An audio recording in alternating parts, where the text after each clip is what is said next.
بسم اللہ الرحمن الرحیم۔ السلام علیکم۔ میں محمد اویس خالد ہوں۔ آزاد رہنا کسی بھی پاکستانی شہری کا بنیادی حق ہے اور اس حق کو through constitution of Pakistan guarantee کیا گیا ہے۔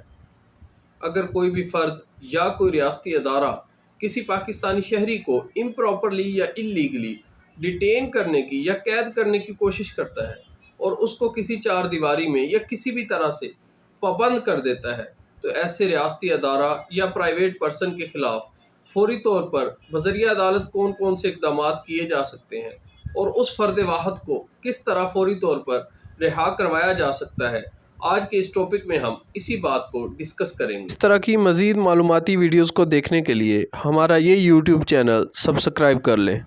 ریٹ آف ہیبیس کارپس کو سیکشن 491 CRPC کے ذریعے ڈسکس کیا گیا ہے، جس کا مقصد یہ ہے کہ کسی بھی پاکستانی شہری کی آزادی کو یقینی بنانے کے ساتھ ساتھ اس کو امپراپر یا اللیگل ڈیٹینشن سے بچایا جا سکے۔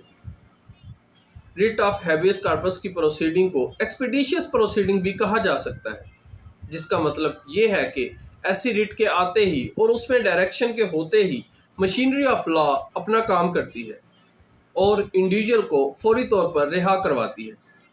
ریٹ آف ہیبیس کارپس میں ڈائریکشن صرف اور صرف ہائی کورٹ اور کورٹ آف سیشن دے سکتی ہے۔ ریٹ آف ہیبیس کارپس کی پروسیڈنگ سمری پروسیڈنگ ہے، جس کا مطلب یہ ہے کہ کسی بھی دیگر مقدمات یا کنٹروورسیز کی طرح کسی بھی بات کو ثابت کرنے کے لیے کسی قسم کی ایویڈنس کی ضرورت نہیں ہوتی۔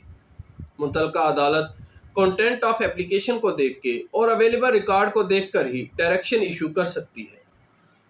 لیکن یہاں پہ ایک بات اور بتاتا چلوں کہ کورٹس کی یہ ڈسکریشنری پاورز ہیں۔ ہو سکتا ہے کہ کنٹینٹ آف اپلیکیشن کو دیکھ کر اور اویلیبل ریکارڈ کو دیکھ کے متعلقہ عدالت اپلیکیشن کو ریجیکٹ فرما دے، اور عین ممکن یہ بھی ہے کہ اس میں کسی نہ کسی قسم کی ڈائریکشن ایشو کر دے۔ جہاں تک لوکس اسٹینڈائی کی بات ہے کہ کون ریٹ آف ہیبیس کارپس کے لیے اپلائی کر سکتا ہے، تو کوئی بھی اگریوڈ پرسن یا اس کا کوئی بھی لیگل ہیئر اس اپلیکیشن کے ذریعے اپلائی کر سکتا ہے۔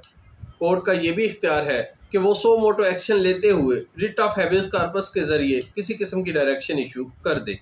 جہاں تک اس بات کا تعلق ہے کہ ہائی کورٹ یا کورٹ آف سیشن کس کس قسم کی ڈائریکشن ایشو کر سکتی ہے، تو سب سے پہلے ہر اس انسان کے لیے یا پاکستانی شہری کے لیے ڈائریکشن ایشو کرے گی جو اللیگلی یا امپراپرلی ڈیٹین کیا گیا ہے، تاکہ اس کو کورٹ کے روبرو پیش کیا جا سکے اور اکارڈنگ ٹو لا اس کے ساتھ ڈیل کیا جا سکے۔